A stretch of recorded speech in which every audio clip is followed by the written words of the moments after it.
Hey everyone, Jeff Klassen here. Welcome to Casts from the Past. This is where I share with you vintage fishing films from bygone decades. They're an absolute fun watch, and I hope you enjoy them as much as I do. For this week, I chose a black and white film from 1949 called Fishin' Fun. It was produced by Castle Films, who did a lot of short features back in the 1940s and 50s. They were primarily shown at theaters prior to the main feature. I don't know if you remember that. I remember as a kid going to the movies, and they would show two or three little mini features before the main attraction. Well, that's exactly what these were.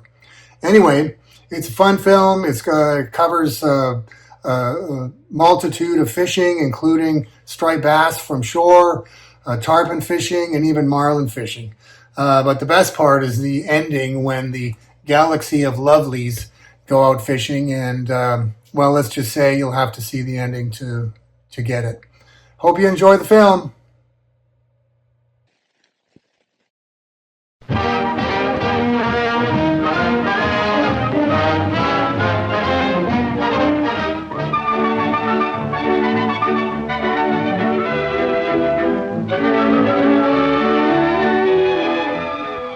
The ancient and respected sport of angling is brought up to date by modern Ike Waltons, who in this case specialize in surf casting along the Atlantic coast.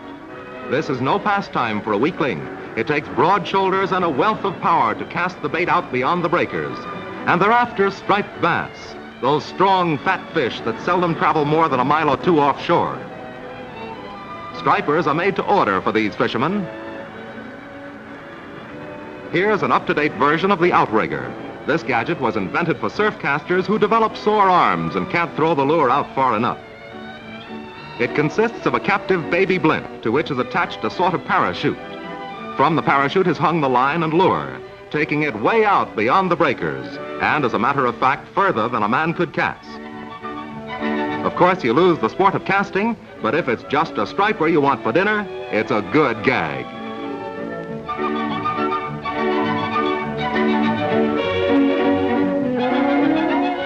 The bass grabs the lure, and there's a mighty tug on the line. Now all that's left is to pull him in. The old-timers prefer the feel of sand under their boots, with the surf beating its salt spray against their faces, and the feel of a sturdy rod in their hands. But this fellow says, bass is bass. Angling hits a high spot in casting for black bass, one of the gamest of freshwater fish. These Florida misses are adept at this sport. Here's a remarkable shot taken below the surface. Watch that underwater plug and see what happens. They're vicious hunters, these bass, and when they hit hard. He's hooked, and there's no getting away, not when that young lady is at the other end of the line.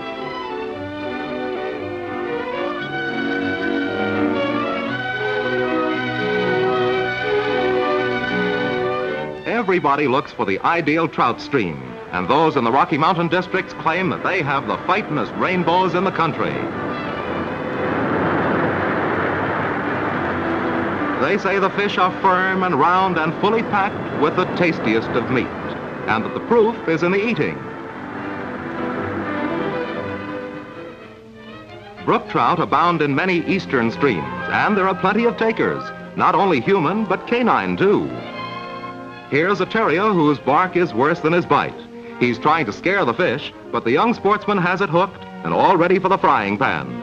But he has his problems. We're still after trout, but in the saddle to keep the feet dry.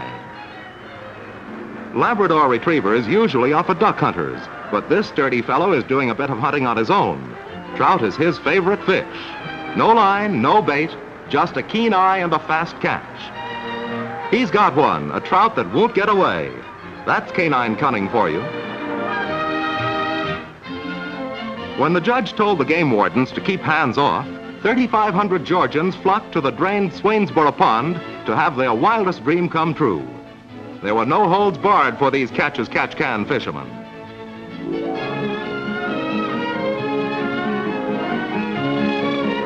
From the start of the scramble, the big ones never had a chance. For once, it was too much fish to tote home.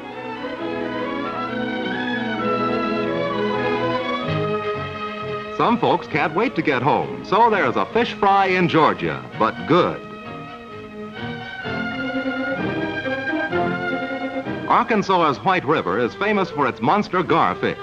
The gar is big and mean and a real fighter. To hook them doesn't mean to land them. Some finish them up with bow and arrow. There's a campaign against these voracious killers of game fish, and the state of Arkansas means business.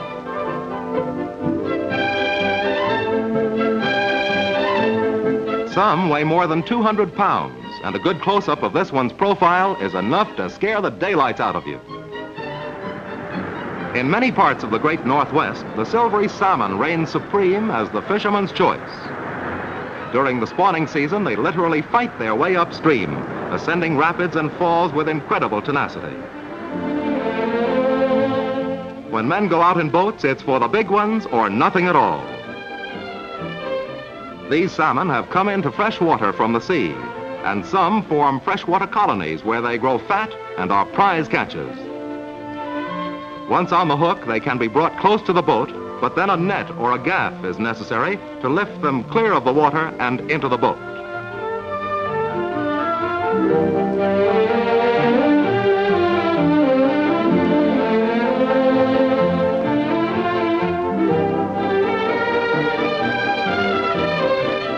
It's a great sport casting for and boating these silver monsters, and some go out only to return home to tell of the big one that got away.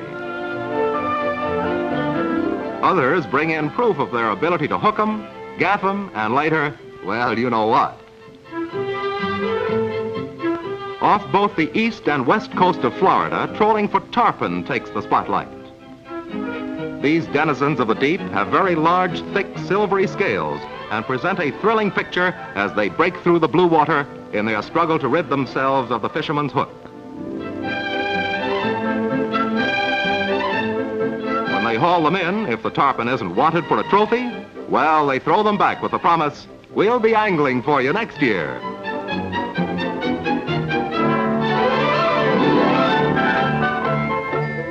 Off the Australian shore, the gulls usually tell you where the fish are.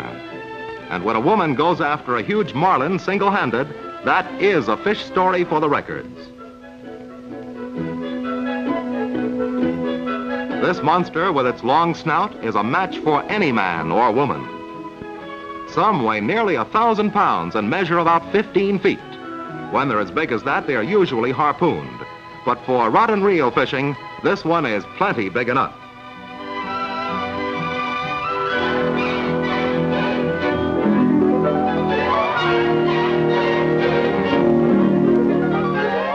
When they hold a tuna tournament off the coast of Nova Scotia, it's big business for strong men.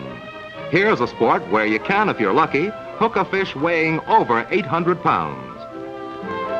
But you don't have to catch an 800-pounder to have plenty of sport with these Haas mackerel. You don't get them aboard without a struggle. You're lucky if the battle is shorter than an hour, and by that time, if you land the big fellow, you deserve it. The scale has got to weigh up to 900 pounds to hold this one.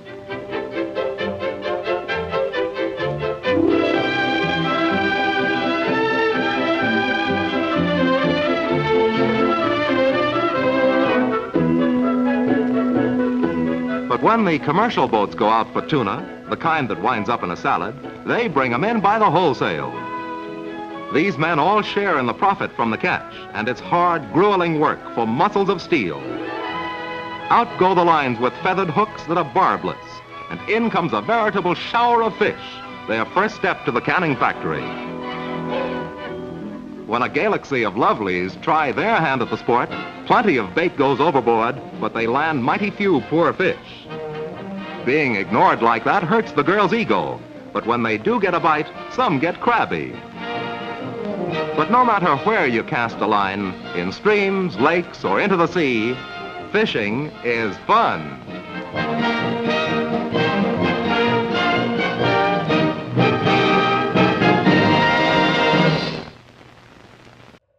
Wasn't that a fun film? I told you you'd like it. Anyway, I'll have a new one for you next week on Casts from the Past. I'm Jeff Klassen. This concludes our broadcast day.